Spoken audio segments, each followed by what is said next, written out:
the classic, the vintage, the significantly important race-winning Team Associated RC10GT is back.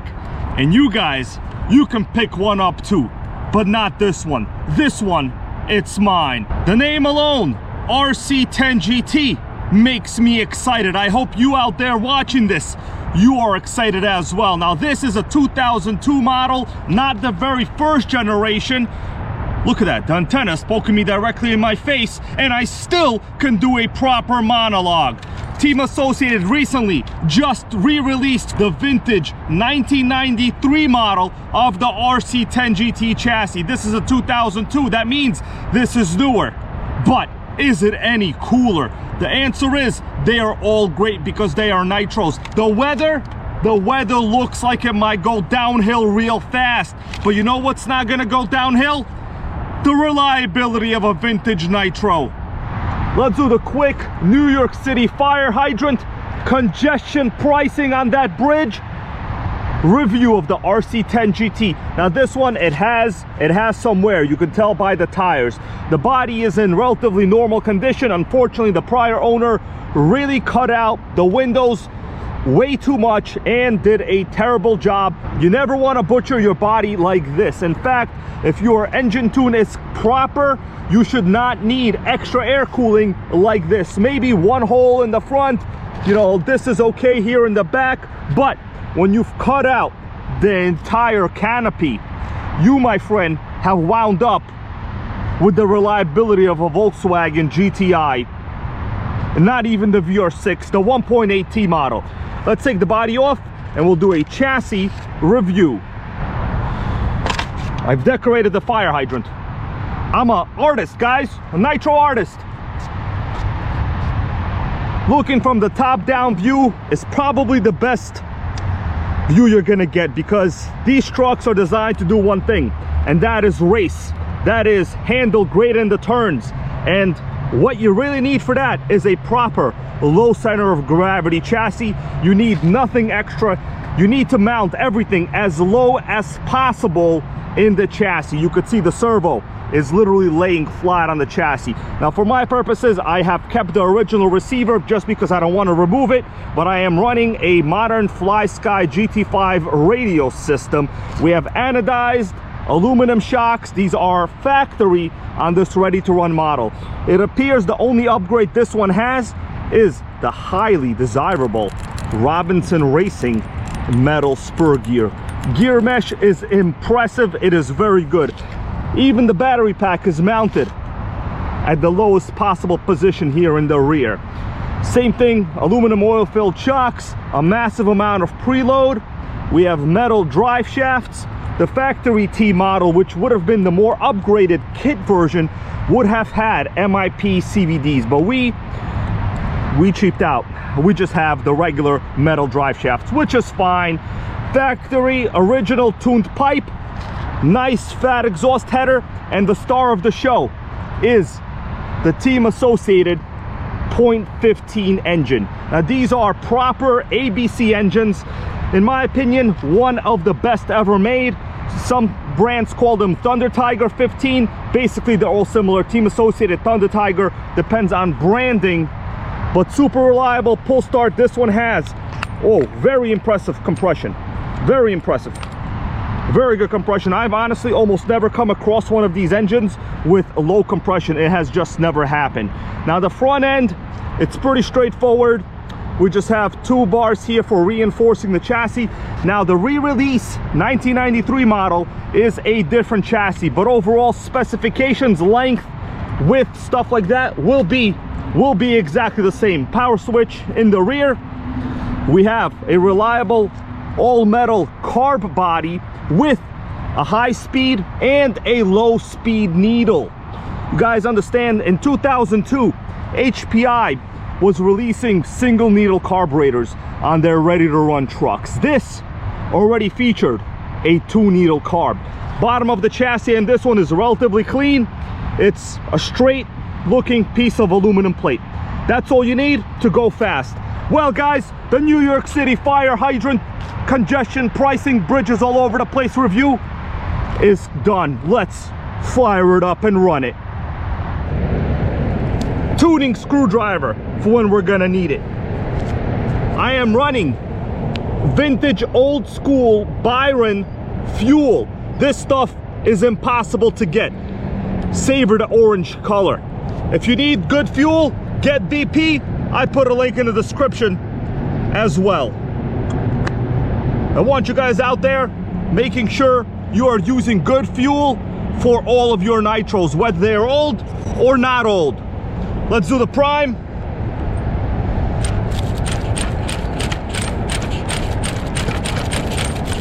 Let's yell fire in the hole. I hope. 1, 2, 3, pull. Oh yeah. Now that is a proper nitro fire up. Great idle. I know the wheels are moving, that's normal. It has to do with the clutch. I'll talk about that later on.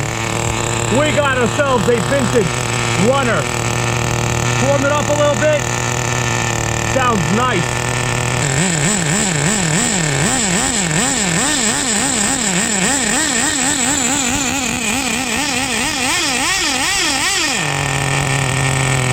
Doing this perfect so far. But it always needs a little work. Oh yeah, look at that. Let's hit it.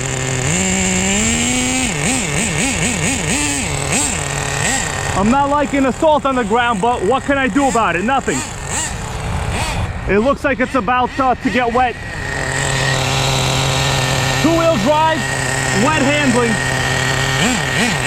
But the motor cannot be killed. This thing just looks great running. Not the fastest one, but I'm not hitting top speed right now. I mean, it gets up there in the RPM, but you know, with the wet road and the bald tires in the back, what do you expect?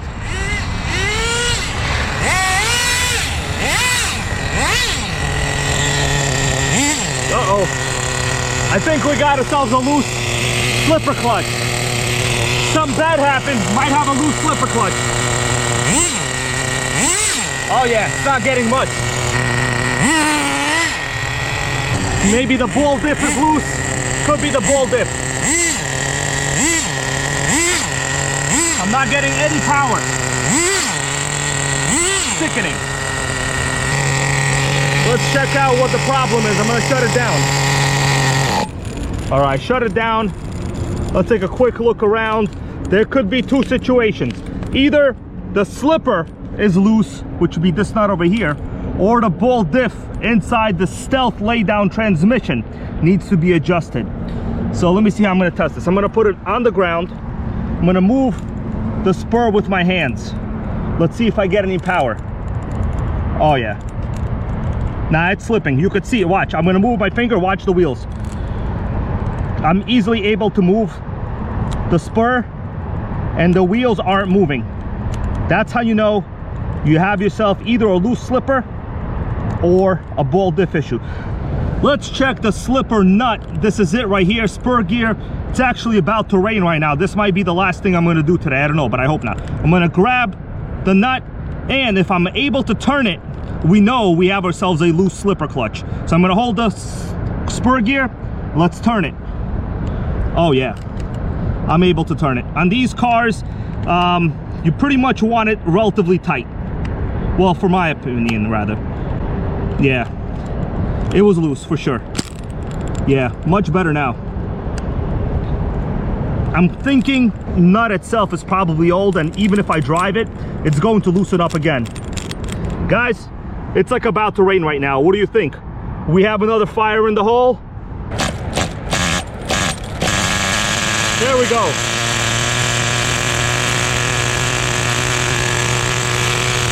Hopefully it'll be okay. No guarantees though. It's a vintage Nitro.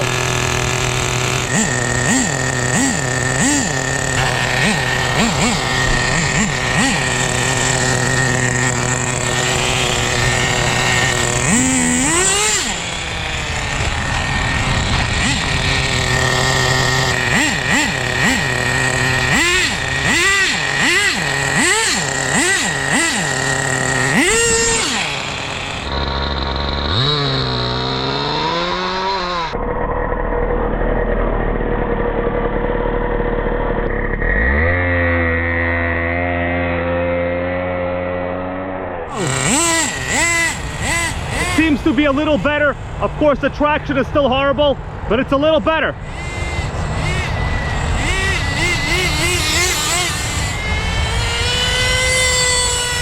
I mean, the RPM is up there.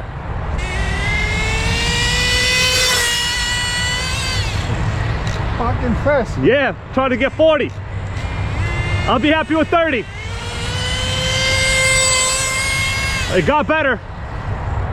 So far, no major crashes. It got better, guys. Slipper clutch.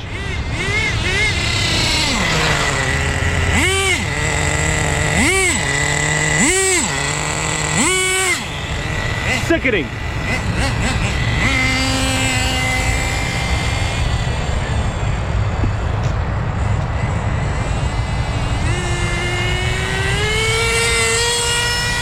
This .15 associated engine is a miracle.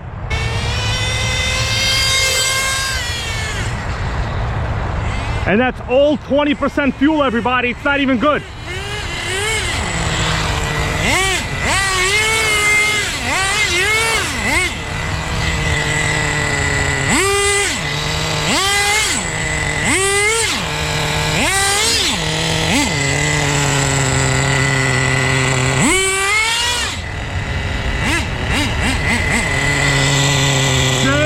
This is going to be the last fire up on board. It's raining.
RC10GT, guys, get one. Would you look at that, everybody? It's idling beautiful. Rich. And wow, look at all that smoke piling up. Whoa, the smoke fest. All right, let's go inside and talk about it. Nah, I want to run it.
Back in the car, let's discuss.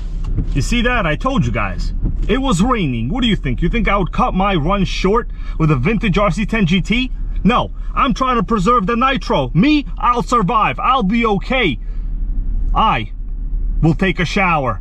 But let's talk about what went down. So, slipper clutch was obviously loose. I'm assuming this nut needs to be replaced. It's very, very old. So pretty much anytime you adjust it, when you put the power to the ground, it's going to loosen up slightly. Well, guys, RC10GT, perfect engine in this model. Chassis, if it wasn't for the extremely bold tires and the rain, I think we could have done a top speed test on this one. But in this case, the good thing is nothing broke, we had no runaways, and you can pre-order the original 1993 one, gold edition. That one is even way doper than this. Click the link in the description to this video. By the way, check out the Nissan Murano. Guys, I have a lot of buttons in this car. Panorama sunroof, pretty much useless completely, of course. Navigation, giant steering wheel. Oh yeah.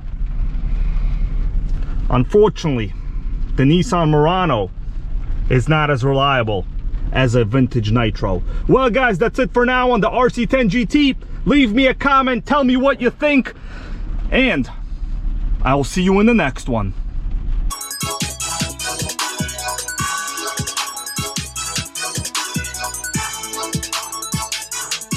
Nitro World Order. Nitro World Order.